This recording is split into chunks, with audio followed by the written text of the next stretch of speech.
Hello everyone, and welcome. I hope this story gives you a chance to relax and unwind after a busy day. If you enjoy stories like this, please support the channel with a like, a share, and a subscription. Your support truly means a lot to me, and it gives me the motivation to keep growing this channel and bringing you more entertaining and enjoyable stories. Thank you so much for being here, and now, let's begin the story. Walter Briggs found the first broken pencil before sunrise. It lay under the third-grade lockers, chewed flat at one end, the yellow paint scraped down to bare wood. Most people would have swept it into the dustpan with the gum wrappers and old breakfast crumbs. Walter picked it up, tested the point against his thumb, and slipped it into the chest pocket of his gray janitor's shirt.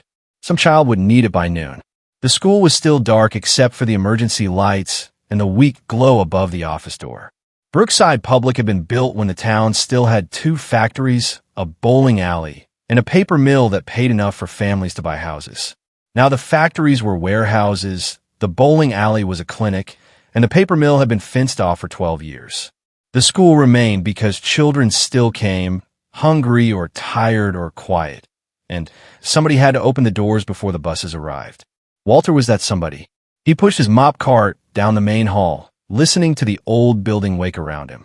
Pipes knocked inside the walls. The heater coughed. A loose ceiling tile clicked when the wind pressed against the roof. He knew every sound in Brookside. He knew which classroom window stuck in winter, which bathroom sink spat brown water for 3 seconds before clearing, which security camera saw too much hallway, and which saw only a blur because the district had never approved a replacement. He also knew the sounds that did not belong. That morning, the sound came from the gym storage room.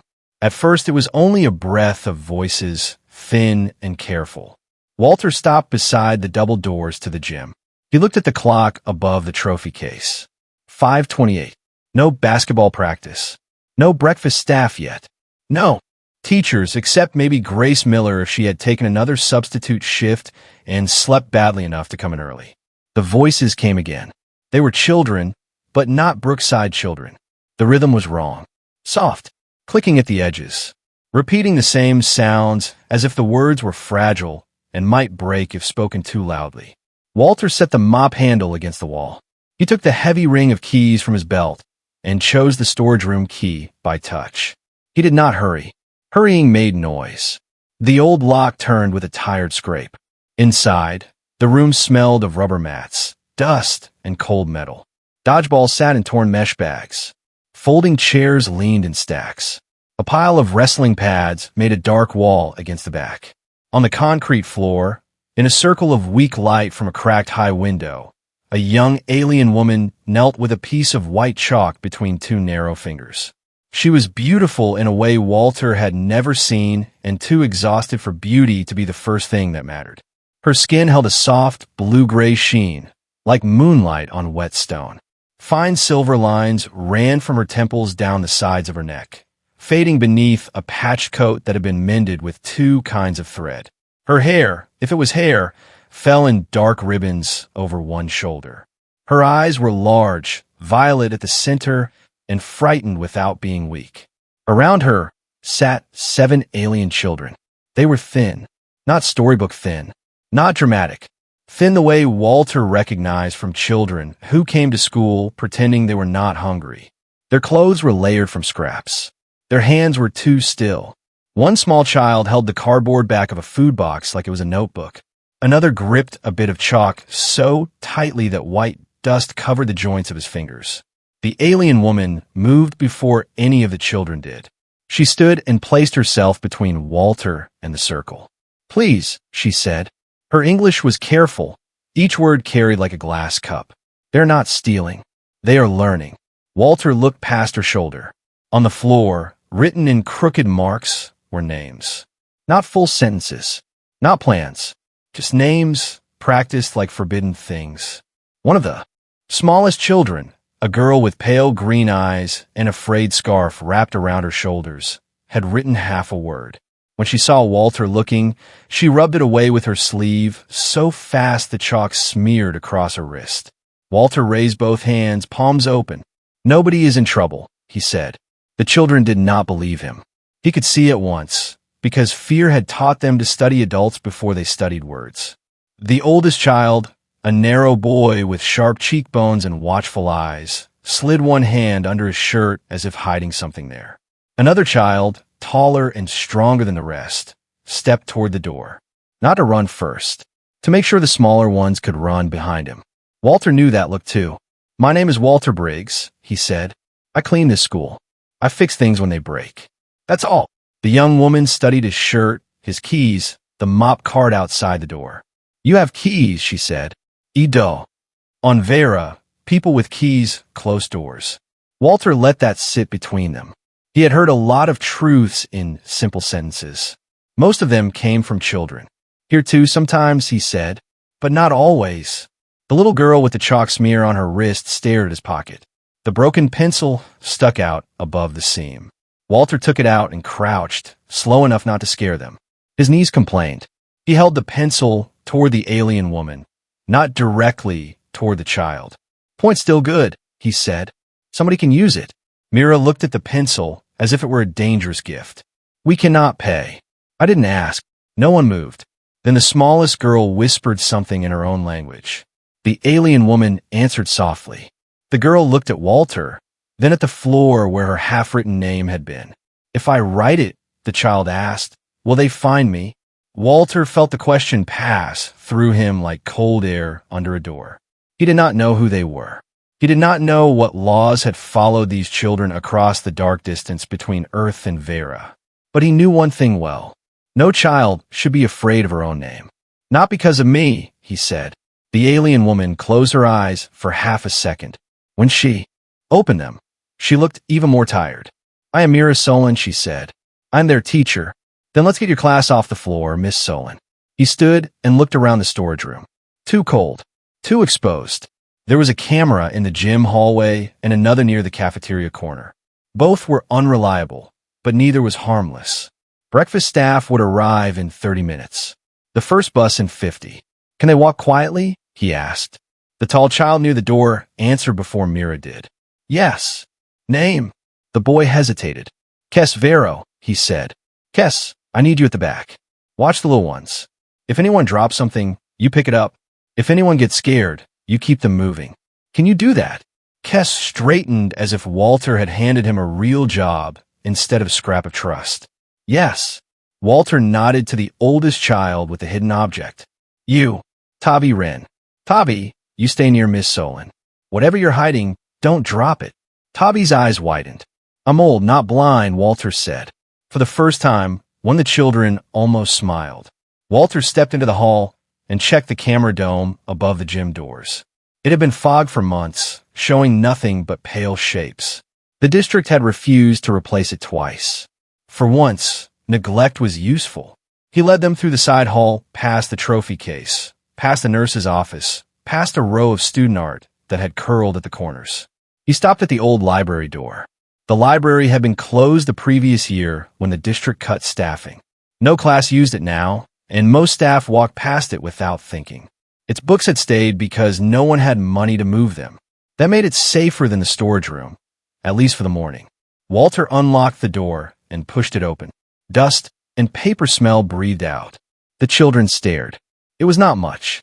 3 rows of low shelves stood under dusty windows. Mismatched chairs circled old tables. A cracked globe sat near a bulletin board that still showed last spring's reading challenge. In the corner, an old projector rested on a metal cart, its cable wrapped around one leg. To the children from Veyra, it might as well have been a cathedral. Mira put one hand over her mouth. "Is this allowed?" she asked. Walter looked at the dark shelves, the unused chairs, the books no child could check out because adults had decided the room was too expensive to keep open. "It ought to be," he said. He turned on one lamp, then another. One bulb flickered out. He tapped the base and made a note to replace it. "Stay away from the windows," he said. "Use the tables in the back. There's a bathroom down the hall, but nobody goes alone. I can get water. Maybe food. Not a lot, but something." Myra's posture changed. Not relaxed. Nothing like that. But the children had chairs now, and a teacher with chairs becomes more than a fugitive. "Mr. Briggs," she said, "if you help us, you may be punished." Walter thought of the rent notice folded on his kitchen table. He thought of the clinic bill he had not opened. He thought of his old car, which needed a belt he could not afford until Friday. Most mornings, he said, I get punished for less. He left them there and returned with a crate of bottled water from the emergency supplies, 3 wrapped muffins from the cafeteria cart, and a bundle of old sweatshirts from Lost and Found. It was not enough. It was more than they had. When he came back, Mira had written English letters beside Veyra marks on the dusty whiteboard. The small girl with the scarf sat at the nearest table, holding Walter's broken pencil like a candle. Her name is Noma Pell, Mira said quietly. Noma looked down. That's a good name, Walter said. Noma whispered, It is not registered. Walter placed a muffin on a napkin in front of her. Still yours. The word seemed to frighten her more than the door had.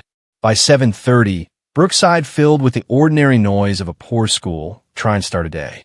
Lockers banged, sneakers squeaked, and children complained about homework, breakfast, and cold classrooms.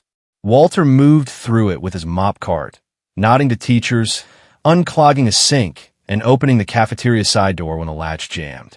No one noticed the 7 alien children behind the locked library door.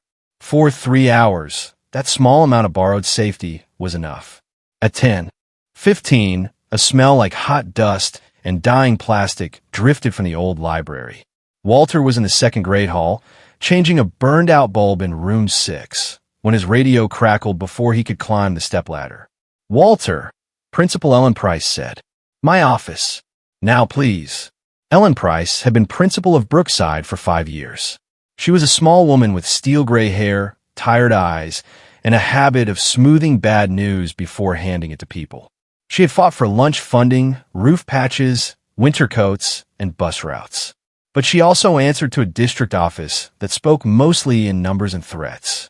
When Walter entered, she had the security feed open on her computer. A pale blur crossed the hallway outside the old library. Tell me that is a student in a costume, Ellen said. Walter looked at the screen. Guess probably. Too tall. Too quick. Can't tell you that. Ellen leaned back. Walter. He closed the door behind him. For a moment, he considered lying. He had lied for children before. About who broke a window. About who slept in the nurse's office because home was worse. But Ellen Price was not the enemy. Not yet. There are children in the old library, he said. They need help. Earth children. No. Ellen shut her eyes. How many? 7. And a teacher. A teacher. Mira Solon. From Veyra. Ellen opened her eyes again, and Walter saw fear arrive before anger. Fear for the school. Fear for her job. Fear for the children whose names she did have in her system. Do you understand what an unregistered off-world presence could do to this school? Understand what cold concrete does to children. Walter, come see them. Then decide what kind of trouble we're in. She wanted to refuse. He could tell. But Ellen Price had not lasted at Brookside by looking away from children. They walked to the library during lunch when the hallway was loud enough to cover the sound of the key. Inside, the room had changed. Mira had cleaned one section of the whiteboard. The children sat with books open in front of them, though most could not read the words yet. On the board were simple phrases in English and Veyran script. My name is mine. I can read. This. I can ask why. Ellen stood just inside the door. Noma saw her and covered her paper. Mira rose. I am responsible. The children are not. Ellen looked at the patched coats, the muffins split into careful pieces, the way Cass positioned himself between the little ones and the door. Her face tightened. Why are they here? Mira did not answer at once. She looked at Walter, then at Ellen. Because on Veyra, a poor child may learn the symbol for danger, but not the word debt. She may learn the color of a work order, but not the sentence that binds her family to it. She may learn to sign a paper, but not to read what the paper says. Ellen touched the back of a chair. That can't be legal. Myra's smile held no humor. It is very legal. Tavi pulled the small device from under his shirt. It was no bigger than a deck of cards, dull black, with one cracked edge. Teacher Mira brought proof, he said. Myra's face sharpened. Tavi, they will come anyway, Tavi said. If Earth adults know, maybe they will not give us back. Walter liked the boy more in that moment. Fearful, yes, but not passive. Before Ellen could speak, the projector sparked. The children flinched. Walter moved by reflex. He crossed the room, pulled the plug, and lifted the casing. The smell of burned dust rose from the vents. Old wiring, he said. Capacitors probably gone. Mira looked stricken. The lesson window. The what? She hesitated. Walter held the plug in his hand. Miss Solon, if this machine is doing more than showing letters on a wall, now is the time. Mira took a breath. The signal is weak, but it reaches a relay near Veyra. Only for minutes. Only when the school systems around us create enough noise. Children listen from scrap screens. I teach them the same lesson. Ellen stared at her. You are broadcasting from my school? To children with no school, Mira said. That should have ended the conversation. In most places, maybe it would have. Instead, Walter looked at the projector, then at the clock. How long until your next lesson window? Myra's voice was barely above breath. 40 minutes. Walter set the casing on the table. Then I need a small screwdriver, a clean rag, and nobody touching that outlet until I say so. Ruth Bell arrived 10 minutes later with a box of discarded library cards in her hands and panic on her face. Ruth was the closest thing Brookside still had to a librarian. Before the library closed, it had been her room. Now her hours had been cut to 2 afternoons a week for reading intervention. She had a soft voice, stiff knees, and a memory for every child who had ever hidden from recess among the books. Ellen, she said, why did I hear there are children in my library? Then she saw them. Her mouth opened, closed. Her eyes went to the board. Noma had written her name again. This time she had not erased it. Ruth Bell set the box down. The blue dictionaries are easier, she said after a long silence. Third shelf, not the red ones. The red ones use smaller print. That was how Earth began to help. Not with a flag or a speech. With a retired librarian choosing the easier dictionaries. The projector worked for 12 minutes that day. Walter held 2 wires in place with insulated pliers while Mira stood before the cracked screen.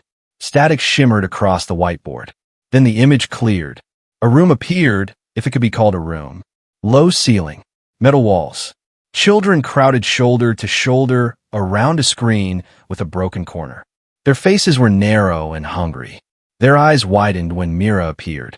A sound went through the library, not from the projector, but from the children on Earth. They leaned forward as if seeing cousins through a window. Mira lifted her chalk. Today, she said, voice trembling only once, we write the word name. On the far side of the signal, dozens of children repeated the word. Walter felt Ellen Price shift beside him. No one in that room was confused anymore about the size of the trouble. The message from the Asset Education Bureau arrived at 3:17 that afternoon. It came through the district's off-world compliance channel, a channel Brookside had used exactly twice before, both times for harmless student exchange forms. Ellen printed it because she needed something solid to hold while her hands shook. The notice was short. Brookside Public School was harboring an unauthorized educational activity involving minors without asset learning codes. The instructor, known as Mira Solon, was wanted for illegal distribution of restricted literacy materials. The minors were to be held for transfer. All instructional devices were to be surrendered. The school had until the next afternoon to comply. Failure would result in suspension of interstellar educational support, review of Earth district partnerships, and immediate freezing of pending aid packages connected to Brookside's roof repair, meal support, and classroom equipment. Walter read the notice twice. Ellen sat behind her desk, one hand pressed against her stomach. The roof repair, she said. Walter, you know what happens if they freeze that money. The West Wing leaks every storm. The cafeteria program depends on the support grant. Half our kids eat breakfast here because there isn't breakfast at home. He knew. That was the cruelty of it.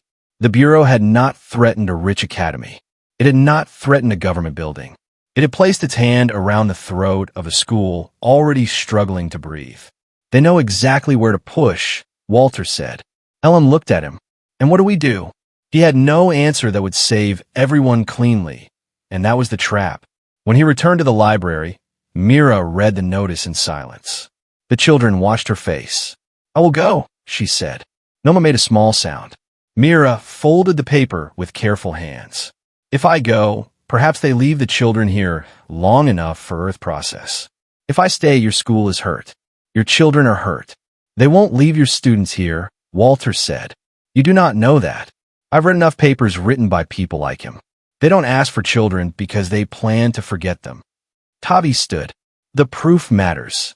Mira turned on him. Your life matters. My mother said names matter after life because names tell who was taken. The room went quiet. Walter crouched beside Tavi. What names? The boy looked at Mira. She looked away. The trial class, Tavi said. Before us. Poor children. They learned. They learned fast. Then the program vanished. The children vanished. From school records. My mother cleaned the testing hall. She saw the list before it was burned. She made me learn as many as I could. Walter felt the shape of the story change. The Bureau was not afraid these children could not learn. It was afraid someone would prove they could learn too well. He looked at the cracked device. Can that thing show the list? Part of it, Mira said. The device was damaged when we fled. Then we fix what we can. You repair projectors, Ellen said from the doorway. She had followed him without a sound. Not alien evidence drives. Walter glanced at the old computer station near the circulation desk. That computer is 20 years old. Half the district software still runs because old things are stubborn. Let me be stubborn with it. For the next 3 hours, the closed library became a repair shop, a classroom, and a hiding place all at once. Ruth Bell brought extension cords from the media closet and started treating the closed library like it still belonged to children. Grace Miller, the substitute teacher, arrived after Lena Moss told her there was something in the library she had to see and not tell the wrong people about. Grace was young, overworked, and still hopeful in a way Walter tried not to envy. She took one look at Myra's board and began rewriting English phrases in larger letters for both Earth and Veyran children. Janet Cole came after her night shift at the packaging plant, still wearing steel-toed boots. She was a Brookside parent, a tired one, and she understood poor families better than any policy office ever had. She brought a garbage bag full of coats her children had outgrown. I don't know alien sizes, she said, so I brought all of them. Paul Henson, the bus driver, leaned in through the side door and asked why Walter needed him to keep bus 12 parked near the old service entrance. Paul knew the building's side doors, the bus lanes, and the art of being helpful without asking too many questions. Walter said, because if I need a door blocked by something heavy, you're the only man I know who drives something heavy. Paul looked at the children, then at the notice in Ellen's hand. Bus 12 has brake trouble, he said. Might take me a long while to move it. Each person did one small thing. None of it looked like history while it was happening. That was why it worked. Walter opened the cracked device with a jeweler's screwdriver from the science lab. The inside looked nothing like Earth hardware, but damage had a language. Burn marks. Loose contact. A fractured casing pressing on a fiber strip. He could not understand the design, but he could understand a broken connection. Tavi, he said, when I tell you hold this steady. Not hard. Steady. Tavi nodded. Kes, watch the hall. 2 taps if someone comes from the office. 3 if it's someone you don't know. Kes moved without question. Noma, Walter said. The little girl froze. He slid a sheet of paper toward her. I need someone with careful hands to copy whatever appears on the screen. Can you do that? Noma looked at Mira. You can, Mira said. Slow is fine. The old computer flickered. Lines of broken symbols crawled across the monitor. Mira translated what she could. Walter adjusted the contact. The screen cleared for a heartbeat. A file opened. Not a speech. Not a law. A table of results. Written in the cold language of people who thought children were inventory. Mira read, and her voice changed. The trial group of poor children passed the reading targets by 240%. Once they understood work contracts, debt papers, and labor categories, they became a compliance risk. Grace Miller covered her mouth. Ellen whispered, they learned too fast. Myra's eyes shone, but she did not cry. Yes. The file shook with static. Walter pressed the contact again. Another line appeared. In the program. Seal the records. Move every child out of visible education channels. Remove the trial marks from family records. Then the screen went black, leaving only the hum of the old computer. Noma's pencil scratched across the paper. Walter looked down. She had copied only part of the line. Her letters shook, but they were readable. "Good," he said. "That's good work." She stared at the paper as if afraid it would burn. "They removed the children," she said. Tavi's face had gone pale. No names." Mira closed her eyes. "Tavi, not now. If they take the device, I still know names."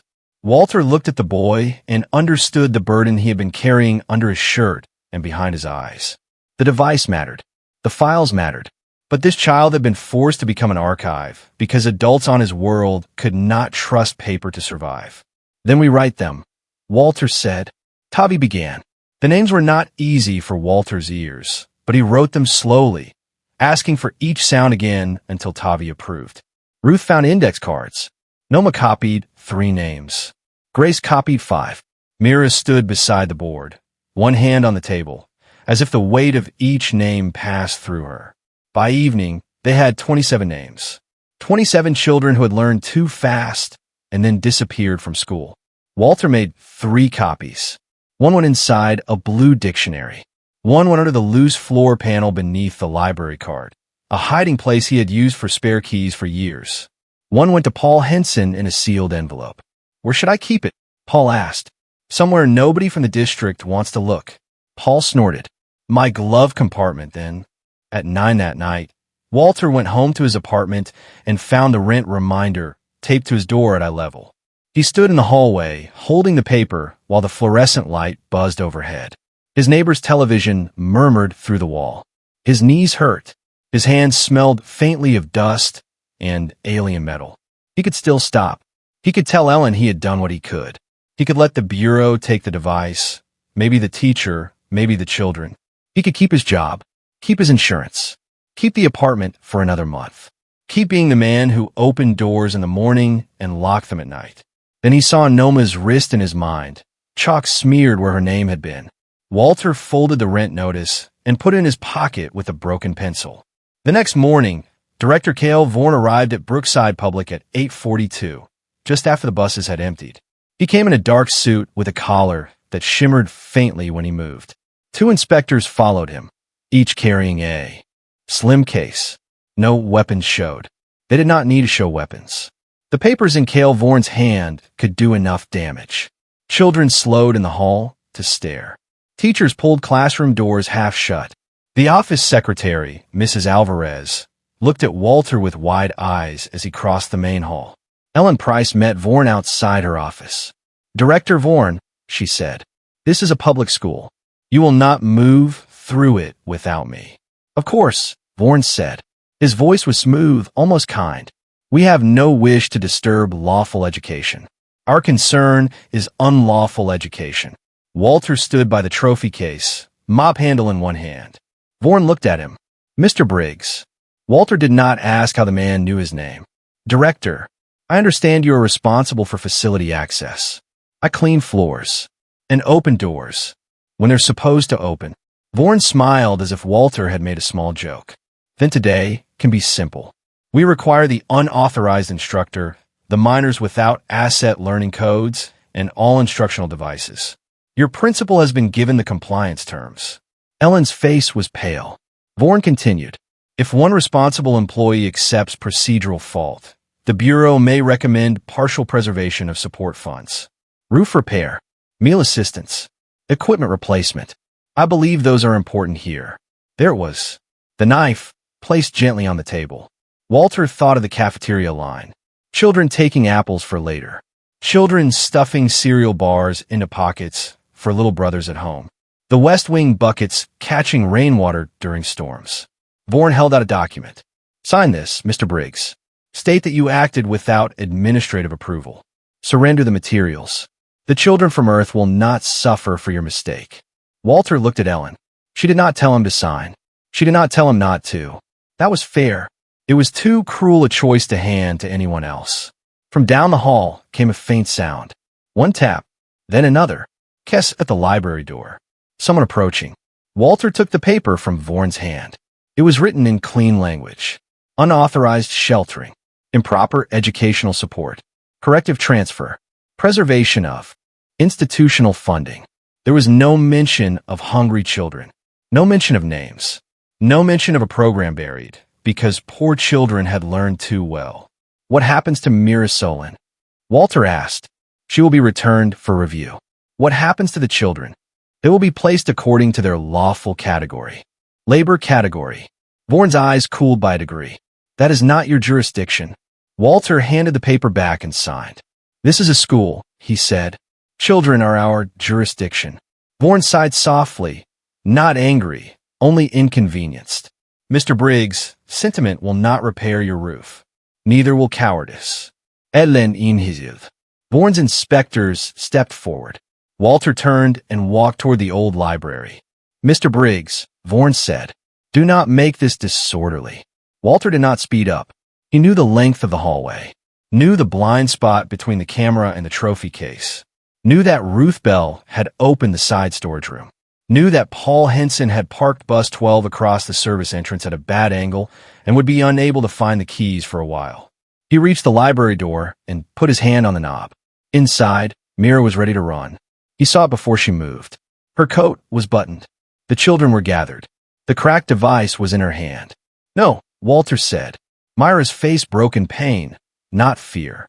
Your school will lose food for children. I cannot let Earth children pay for us. They're already making children pay, Walter said. That's the trick. Tavi stepped forward.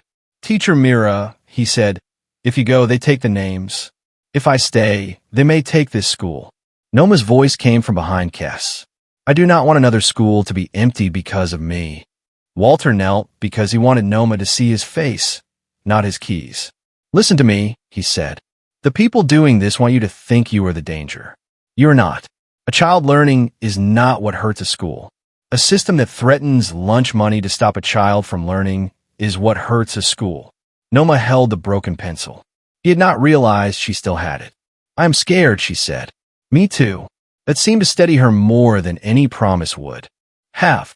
Walter stood and looked at Tavi. Can you read the names? Tavi swallowed. All of them.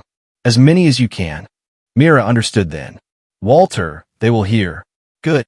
He crossed to the wall panel behind the circulation desk and opened it with a screwdriver.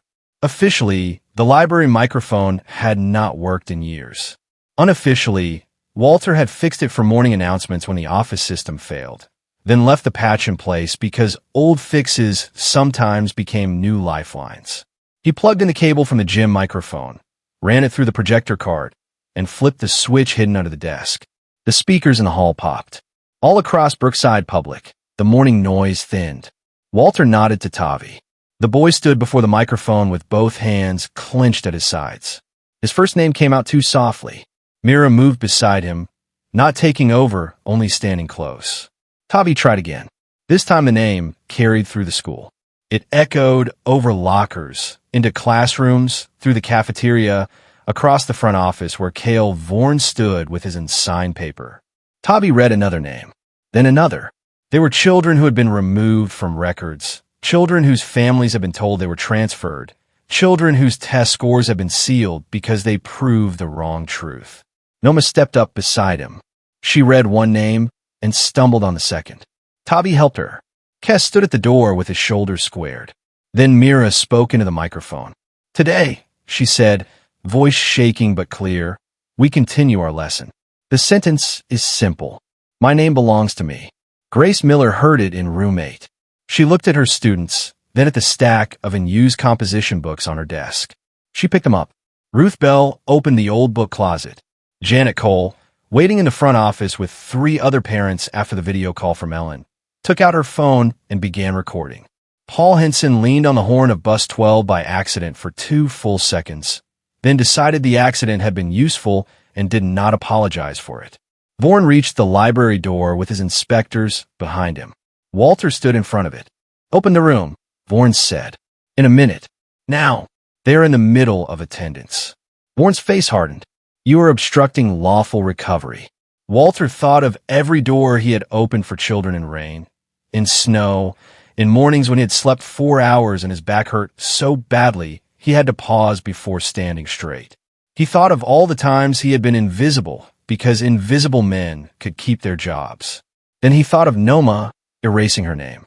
"No," he said. "I'm doing my job." Vorn gestured to the inspectors.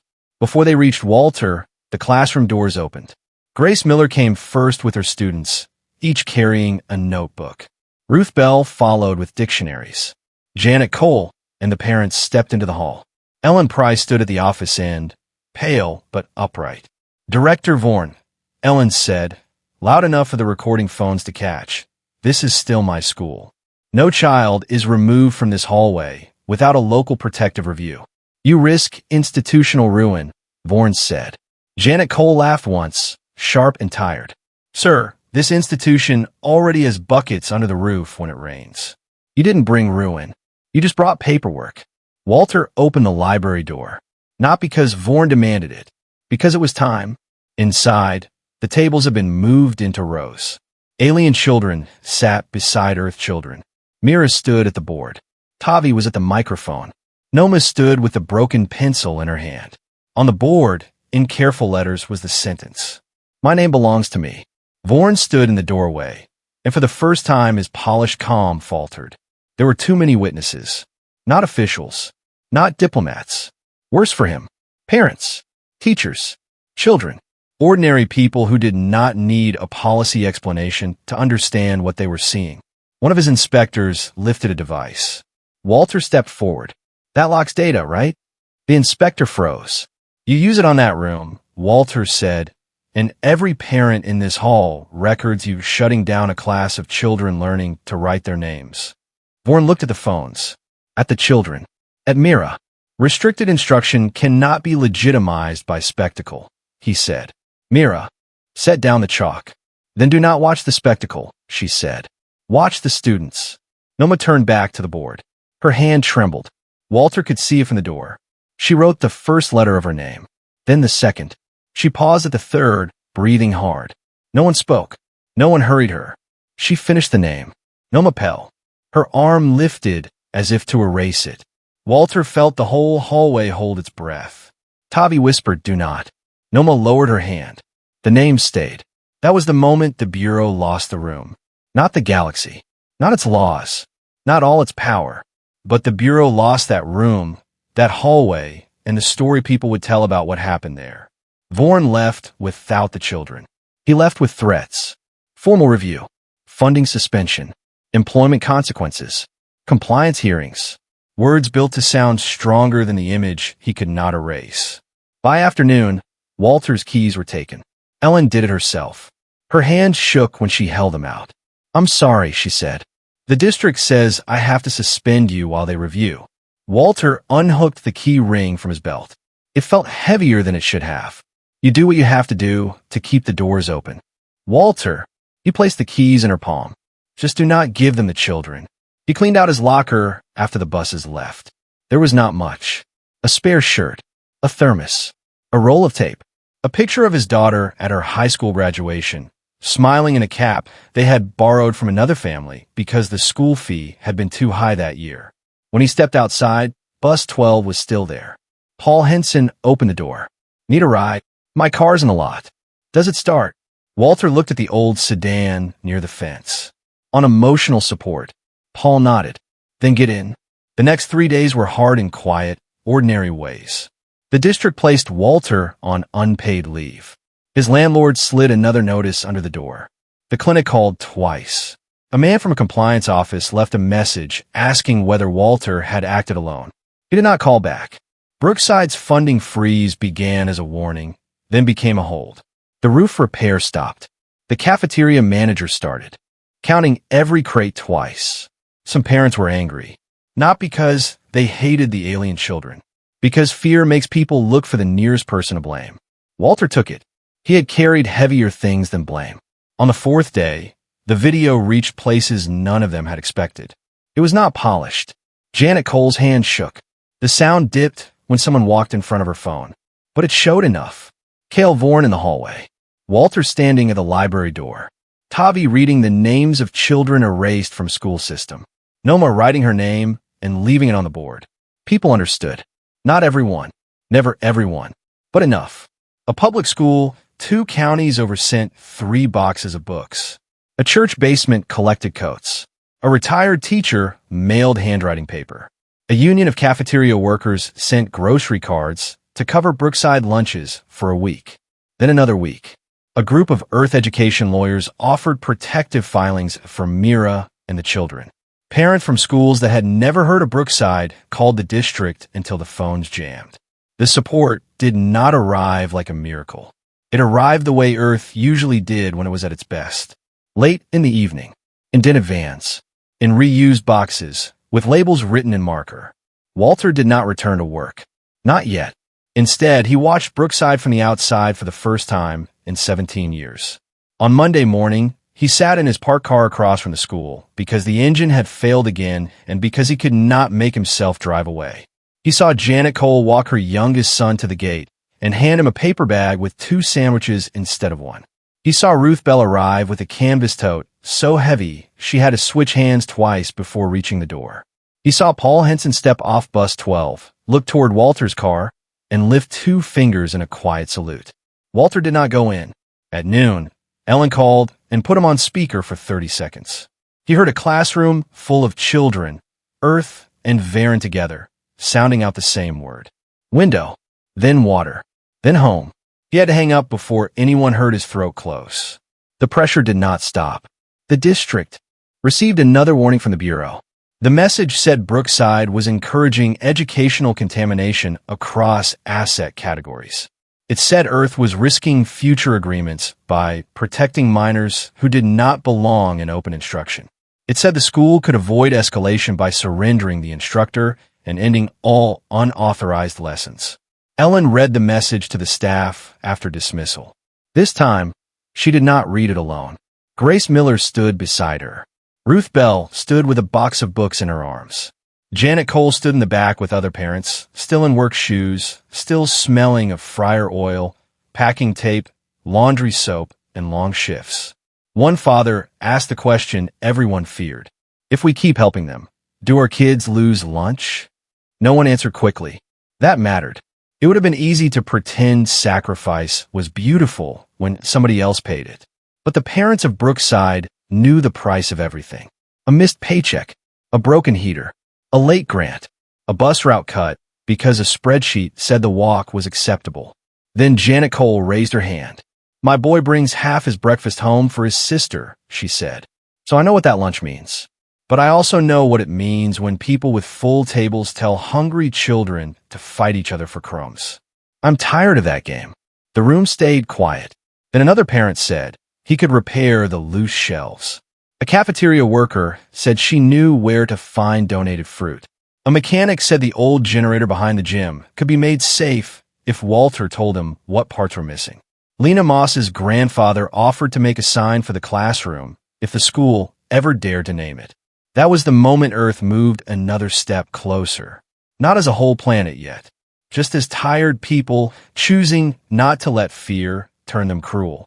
By Wednesday afternoon, the Earth Education Authority had no choice but to answer the calls, the filings, the recordings, and a growing stack of statements from teachers across 3 states. Their first message was cautious. Their second was legal. Their third, sent near midnight, was simple enough for everyone at Brookside to understand. No child on Earth soil would be transferred to a system that punished access to literacy. Temporary protection would be granted while the case was reviewed. Brookside could open a supervised sanctuary classroom. It was not victory over the galaxy. It was a doorstop shoved under one closing door. For Walter, that was enough to start with. But Ellen called him on the 7th day. You should come to the school, she said. Did they lift the suspension? No. Then I probably shouldn't. Walter, bring your drill. He came. The old library door was propped open. Volunteers moved tables. Ruth Bell sorted books into low shelves. Grace Miller taped alphabet cards along one wall. Paul Henson carried a box labeled pencils, all lowercase, because someone had written it in a hurry. Mira stood near the board with her hand over her mouth. The room was still old. The floor still needed waxing. The projector still had a crack across one corner. But the windows had been cleaned. The heater vent worked. A new rug, donated and slightly too small, covered the coldest patch of floor. Ellen met Walter at the door. Earth Education Authority issued temporary protection this morning, she said. No transfer of minors to any system that penalizes literacy access. Sanctuary classroom pilot approved pending review. Walter blinked. That sounds official. It is. It is also fragile, and it is probably going to make my life miserable. No, you're not. He almost smiled. She handed him a piece of wood. It had been sanded smooth, but not painted. The words were burned into it by hand. Sanctuary Classroom 1. Walter ran his thumb over the letters. Who made this? Lena, Moss's grandfather. He said a printed sign felt too easy. Walter looked into the room. Noma sat at a table with Tavi and Kess. She was sharpening the broken pencil with a small hand sharpener, turning it carefully so the point would not snap. What do you want it? Walter asked. Ellen pointed to the door, where the old lock used to be. He took out his drill. The screws bit into the wood with a steady sound. It was not loud. It was not grand. It was just metal turning, holding something in place. When he finished, he stepped back. Sanctuary Classroom 1 hung on the same door he had opened before dawn with a stolen minute and a ring of keys. Mira came to stand beside him. On Veyra, she said, I thought Sanctuary would be a fortress. Walter looked at the mismatched chairs, the boxes of donated books, the parents folding coats by size, the bus driver arguing with a shelf that would not stand straight. Sometimes at the room, people refused to close. The first official class began at 9. No ceremony had been planned, but people gathered anyway. Ellen stood in the back. Ruth sat near the dictionaries, and Janet leaned against the wall after another night's shift, her eyes half tired and half proud. Paul stood outside the door because he said hallways needed supervision too. Walter stayed at the rear of the room. He was not in uniform. His gray janitor's shirt had no school badge now. He wore an old brown jacket and carried his toolbox because no one had told him not to. Mira faced the class. For a moment, her voice caught. Then she looked at the children and became a teacher again. Today, she said, we begin with names. She did not call Tavi first. Tavi had carried enough. She called Noma. Noma stood. The room went quiet, but not the frightened quiet from the storage room. This quiet had space in it. She walked to the board with Walter's broken pencil in one hand and a piece of chalk in the other. She looked back once. Not at Mira. At Walter. He nodded. Noma turned and wrote her name. Noma Pell. The letters were uneven. The second line dipped. The last mark was too heavy because the chalk nearly broke. She did not erase it. Tavi came up beside her. He wrote the first name from the list of children who had disappeared from Veyra's trial class. Mira wrote the second.